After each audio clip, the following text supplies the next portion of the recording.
LU Jitendragiri Goswami મિત્ર, તમને અત્યારે હું નાગ વિશેની વાત કરીશ, નાગ દેવતા વિશેની વાત કરીશ. તો મિત્ર, અત્યારે આપણે અરડિયા મહાદેવના મંદિરે છે મિત્ર. 9 કુળ નાગ આવે છે, 9 નાગ હોય છે. નાગનું એવું હોય છે મિત્ર કે ઘણા બધા લોકોને શ્રાપિત દોષ હોય છે. શ્રાપિત દોષ હોય ને તો મિત્ર કહેવાય છે કે તમે નાગ દેવતાના મંદિરે 6 મહિના સુધી તમે દૂધ ચડાવો શિવજીને, મહાદેવજીને 6 મહિના સુધી તમે દૂધ ચડાવો. પણ દૂધ ચડાવતા પહેલાં યાદ રાખવાનું, નાગને જે નાગ હોય ને, ત્રાંબાના નાગ હોય તો એની માથે પહેલાં દૂધ ચડાવવાનું. એ તમે જ્યારે દૂધ ચડાવો ને એને પછી શિવલિંગ માથે ચડાવવાનું. અને મિત્ર, તમારો જે શ્રાપિત દોષ હોય એ શ્રાપિત દોષ દૂર થાય છે.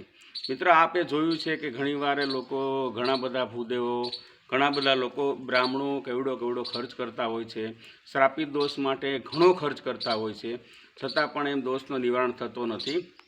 મારા એક મિત્રએ શ્રાપિત દોષની વાહે ઓછા નામે લાખ, 1.25 લાખ રૂપિયાનો ખર્ચ કર્યો, છતાં એનો નિવારણ થયો નથી.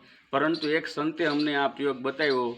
એ પ્રયોગ મેં એને કીધેલો તો મિત્ર, એનું શ્રાપિત દોષનું નિવારણ થઈ ગયો છે. કારણ કે શ્રાપિત દોષનું નિવારણ થાય એટલે તમારું જે કંઈ કાર્ય હોય એ બધું કાર્ય કમ્પ્લીટ થવા માંડે, કોઈ વસ્તુ ઘટે નહીં, તમને શ્રાપ દેખાતા બંધ થઈ જાય. શ્રાપિત દોષ કોને હોય?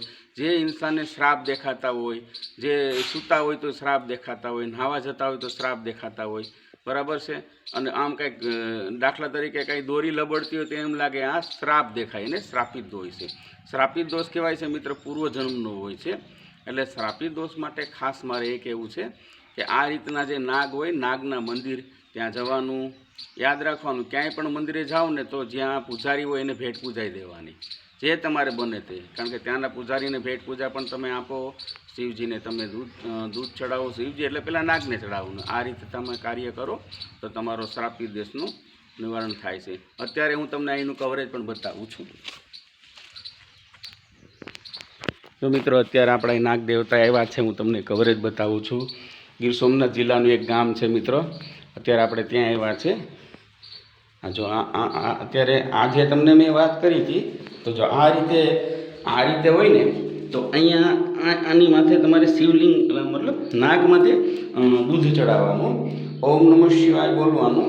ના આવડે તો ખાલી તમે મૃત્યુંજય મહાદેવનું બોલો તો પણ ચાલે, બાકી ઓમ નમઃ શિવાય બોલવાનું છે. આ અરડિયા મહાદેવના નાગદાદા કહેવાય છે. આ બહુ ઐતિહાસિક નાગ છે, બરાબર. આપ જોઈ રહ્યા છો, જો આ છે આ નાગનું છે. જો આ રીતનું હોય છે, આ રીતનું હોય છે.